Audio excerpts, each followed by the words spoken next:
calm, slightly deep tone. Let me ask you something. Have you ever been scrolling through social media and suddenly felt a quiet pressure in your chest? Not sadness exactly, not anger, just a strange sense that everyone else seems to be living louder, brighter, better. Emphasis. If that's happened to you, there is nothing wrong with you. Gentle breath. Your brain isn't weak. You're not too sensitive. You're responding exactly the way a human nervous system responds when it's placed inside a system that constantly measures worth in numbers. Likes, views, followers. And here's something most people never hear.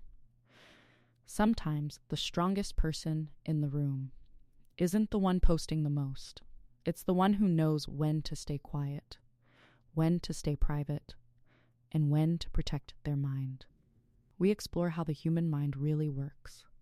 Without judgment, without hype, just psychology explained in a way you can actually feel and understand.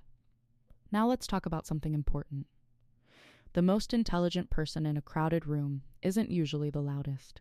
It's the one who understands timing, restraint, awareness. And right now, that same principle is quietly playing out on social media. Before we go deeper, let me ask you one small favor. If this topic connects with you, tap like consciously, not out of habit, not automatically. Because what you're about to hear may change how you see your relationship with social media and possibly how you see yourself. Now think for a moment. When was the last time you opened Instagram, TikTok, or any social platform and felt that subtle comparison begin? Perfect bodies, perfect relationships, perfect vacations, perfect success. And while you're watching all of that, you're sitting there living a very human, very normal life. And suddenly, normal feels like failure. Empathy. That reaction is not weakness. It's biology. What's fascinating is this. While millions of people are constantly posting, updating, and performing their lives online, there's a growing group doing the opposite. They have social media. They scroll sometimes, but they don't post. They're present, yet invisible. And over years of observing real people, not online personas, but real humans with real emotions, I've noticed something interesting. These silent profiles trigger very different reactions. Some people assume they're antisocial, secretive, strange. Others quietly admire them, almost with envy, like maybe they're the only ones who aren't losing their minds. But the truth is deeper than both of those explanations. Because behind that empty feed, there's a psychological story about validation, fear, identity, and mental strength. And understanding that story matters because it explains why some people slowly step away from posting and why, for many of them, anxiety begins to soften when they do. In the next part, we'll break down what actually happens inside your brain when you post, when you wait for likes, and why your nervous system treats digital approval as if it were real survival feedback. This isn't about quitting social media, it's about understanding it. So it stops quietly controlling you. Calm, slightly deep tone. Before we go any further, I need to clear something up. This conversation is not about saying that posting on social media is bad. And it's not about saying that staying silent makes someone superior. That kind of thinking misses the point entirely. This is about understanding what happens inside your mind when you post and when you don't. Because behavior without awareness is autopilot, and autopilot is where mental health slowly erodes. Gentle breath. After observing patterns across different ages, cultures, and personalities, one truth keeps appearing. The biggest psychological problem of our generation isn't technology itself. It's that nobody taught us how to use it without letting it quietly rewire us. Nobody explained what happens in your brain when you post a photo. And then wait. Wait for likes. Wait for comments. Wait for confirmation that it mattered. When people respond positively to something you post, your brain releases dopamine. Dopamine is not happiness. It's motivation. It's the chemical that says, this mattered, do it again. It's the same system involved when you win, when you gamble, when you receive praise, and yes, when addiction forms. Here's the key detail most people don't realize.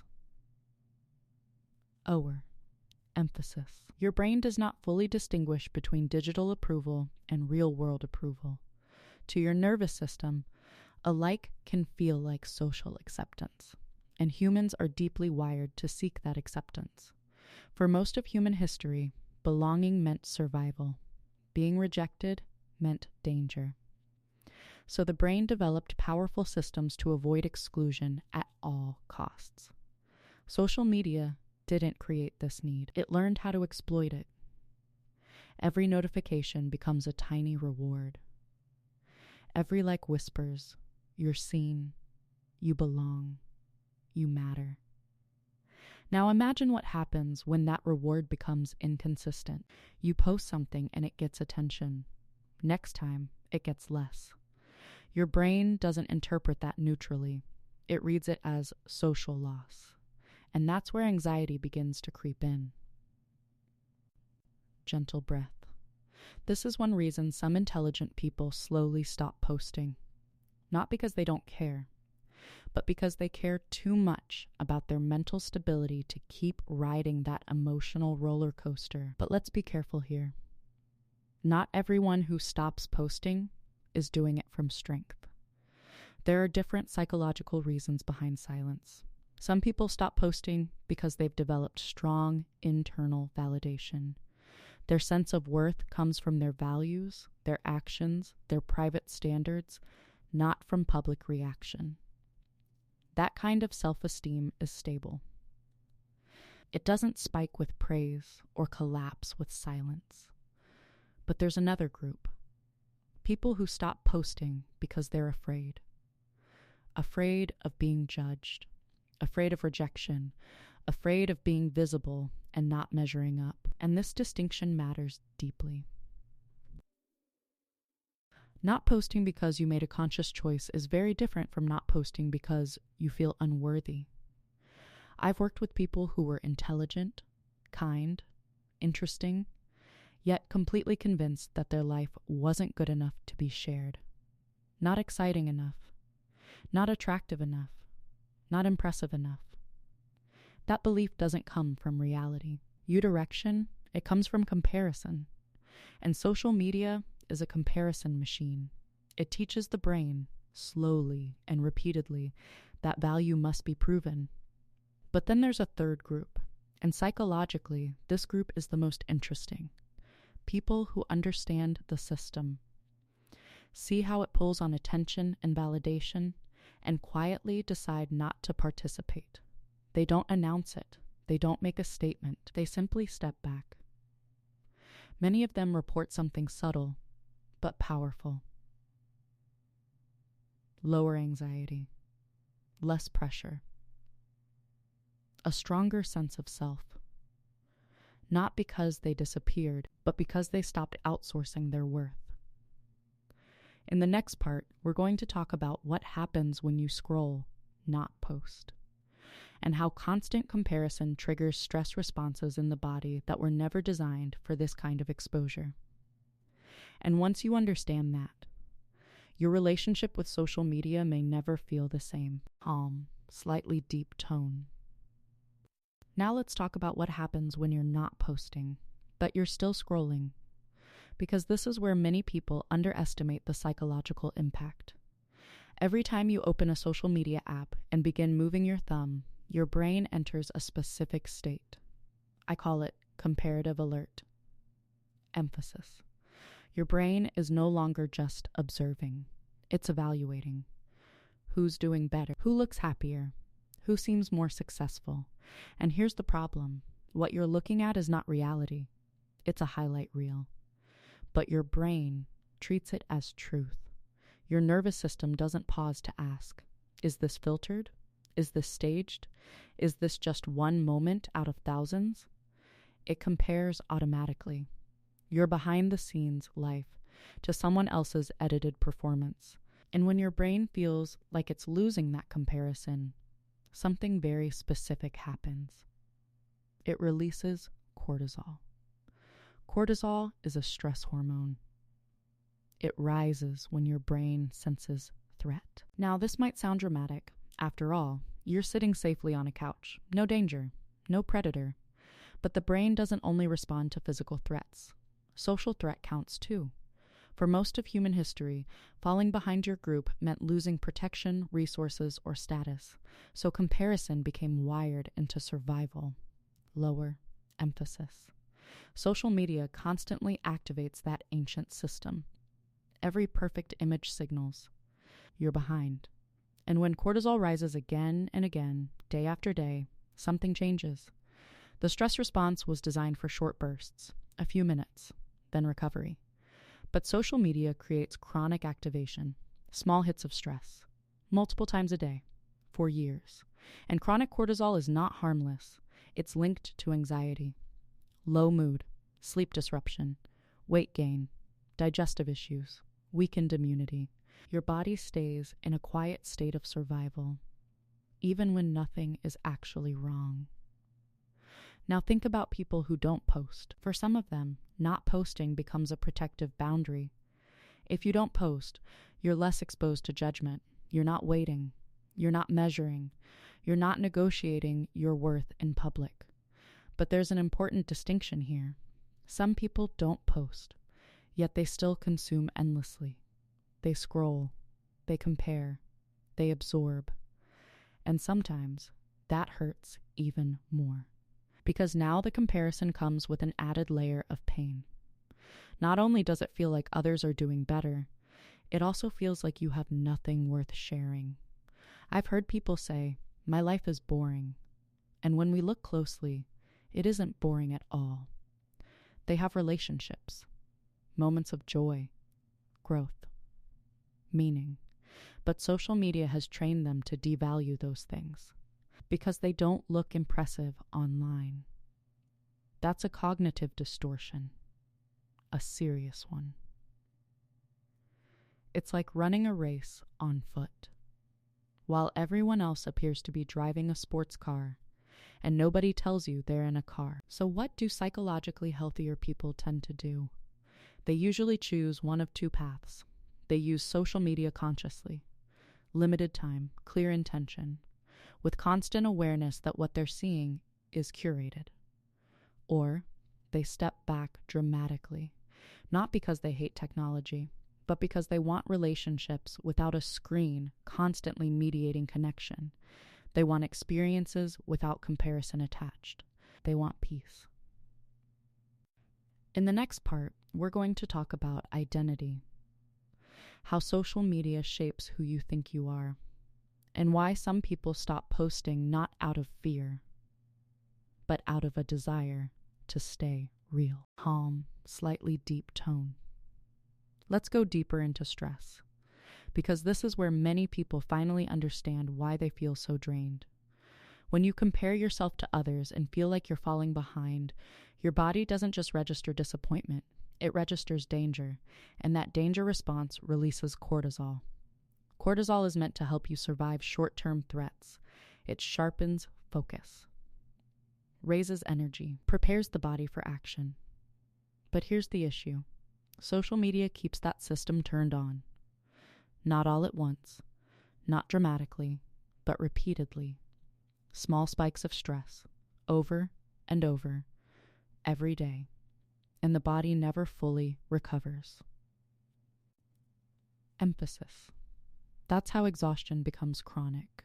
This is why many people say, "I don't know why I feel anxious." Nothing is actually wrong. From a psychological perspective, something is happening. Your nervous system is being overstimulated. Now think again about people who don't post. For some, This choice reduces exposure to judgment and comparison. Their self-worth isn't constantly being tested. But again, we need honesty. Some people don't post and still suffer. They don't post, but they scroll, they compare, they criticize themselves, and sometimes the pain becomes sharper. Because now the story becomes, I don't even have anything worth showing. That belief is not a fact. It's a distortion created by repeated exposure to unrealistic standards. And this brings us to identity. Social media is not just a place where you share moments. It's a place where you construct a version of yourself. Every photo, every caption, every story. You select what is acceptable, what looks good, what gets approval. Over time, that version can drift away from who you actually are, and the brain feels that gap. This creates something called cognitive dissonance. It's the tension that comes from living in two realities, one online, one offline. And holding that split is exhausting. I once worked with someone who came to therapy with intense anxiety. Her social media showed a perfect life, beautiful photos, smiling moments, a dream vacation. But in reality, she was miserable. She and her partner were constantly arguing. She felt lonely, disconnected. Yet she felt trapped by the identity she had created. Slower. Emphasis. She said something I never forgot. I feel like I'm living for the photo, not for my life. That realization hit her deeply, because she understood she had spent years managing how her life looked, instead of how it felt. This is one of the most common reasons intelligent people stop posting. They don't want to perform. They don't want to decide which moments are worthy of being shown. They don't want to constantly manage perception. They want privacy to be private. And when they step back, something interesting happens. Life feels quieter. Not empty, quieter. They start experiencing moments without immediately translating them into content. They eat without photographing. They attend events without recording. They feel without documenting. And that presence is psychologically nourishing. But again, balance matters. Some people avoid posting because they're afraid of being seen. They avoid vulnerability. They avoid exposure. And that fear can become its own cage. So the question is never simply, do you post or not? The real question is, why? In the next part, we'll talk about attention. Why your attention is one of your most valuable psychological resources, and how stepping back from constant posting and scrolling can actually make life feel slower, clearer, and more real. Calm, slightly deep tone. There is a type of loneliness that many people misunderstand. It's not about being physically alone. It's about being emotionally disconnected, even while surrounded by people. You can have thousands of followers, constant messages, endless interaction, and still feel deeply alone.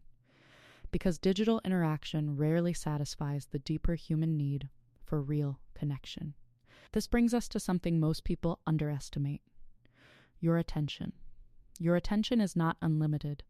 It's a finite psychological resource, like a battery that slowly drains throughout the day. Every time you open social media, every time you scroll, every time you check reactions, you spend that battery. And here's an uncomfortable truth. You are not the customer. Your attention is the product. Social media platforms are designed to keep you engaged for as long as possible. Endless scrolling, notifications, novelty, small emotional rewards, because the longer you stay, the more profitable you become. While your attention is being captured, something else happens quietly. You're less present in your real life. You're half listening in conversations, half feeling your emotions, half experiencing moments. And over time, that fragmentation becomes your normal state. Many people who stop posting and also reduce scrolling report something surprising. Life feels slower, not boring, slower in a good way. Days feel fuller, moments feel clearer. This isn't imagination, it's neuroscience. When your brain isn't constantly switching attention, it regains depth. You can focus longer, you can think more clearly, you can sit in silence without immediately reaching for stimulation. And that matters, because everything meaningful in life requires sustained attention. Love, healing, learning, growth. Now think about how often moments are interrupted by the urge to document them. Food before tasting. Concerts through screens. Time with loved ones while mentally preparing a post. Many people who stop posting are quietly reclaiming their experiences. They're saying, "This moment is for me, not for an audience." That choice can be deeply grounding, but again, we stay honest. Some people don't post because they've withdrawn. They feel disconnected, low, unmotivated. And social media avoidance becomes part of that isolation. So we don't glorify silence automatically. What matters is awareness. Intentional use strengthens you. Compulsive use drains you. This is why intelligent people often don't make dramatic exits. They don't announce detoxes. They simply create boundaries. They choose when to engage, when to step away, when to be present. And slowly, they begin to feel something rare in modern life: mental space. In the next part, we're going to talk about self-esteem, where it really comes from, and why relying on external validation keeps people restless, even when they seem successful online. Calm, slightly deep tone. Now we arrive at one of the most important psychological layers of all: self-esteem. How you value yourself. Not on good days, not when people praise you, but when no one is watching. Psychologically, self-esteem comes from two main sources: internal and external. Internal self-esteem comes from alignment, from knowing who you are, living according to your values, acting in ways that feel honest and meaningful to you. This type of self-esteem is stable. It doesn't rise dramatically with praise, and it doesn't collapse with criticism or silence. External self-esteem, on the other hand, depends on validation, being liked, being admired, being approved of. And here's the problem: external validation is never enough, because there will always be someone more attractive, more successful, more visible. So the mind stays restless. Social media quietly trains people to build their worth externally. Every like becomes evidence of value. Every lack of response feels like rejection. And over time, people stop asking, "Is this meaningful to me?" They start asking, "Will this get approval?" Many intelligent people notice this shift, and it makes them deeply uncomfortable. They feel their self-respect eroding. So they step back, not because they don't care, but because they care too much about their mental integrity to let it be auctioned. They decide, consciously or unconsciously, my worth is not up for public voting. But there's another layer here: authenticity. Humans have a deep psychological need to be real, to exist without performing. Social media pressures people to curate themselves constantly. The best angles, the happiest moments, the most impressive achievements. Over time, this performance creates strain, because holding a mask requires effort. And when there's a big gap between who you are online and who you are alone, the mind feels it. That gap creates anxiety, tension, emotional fatigue. Some people stop posting because they want that gap to close. They want their inner life and outer image to match. They want to live, not manage perception. This doesn't mean they disappear socially. It means they redirect energy from appearance to experience, from validation to values. And when that shift happens, something subtle but powerful emerges: self-respect. Not confidence that shouts, but confidence that doesn't need to prove itself. However, we must say this clearly: avoiding visibility out of fear is not the same as choosing privacy out of strength. If you don't post because you believe you're unworthy, That belief deserves compassion and attention, not silence. True psychological health is not hiding, it's choosing. In the final part, we'll talk about freedom, what is truly at stake in your relationship with social media, and how conscious choice, not compulsion, is the real marker of intelligence. Calm, slightly deep tone. Now, we reach the most important question of all. What is truly at stake here? It's not whether you post photos or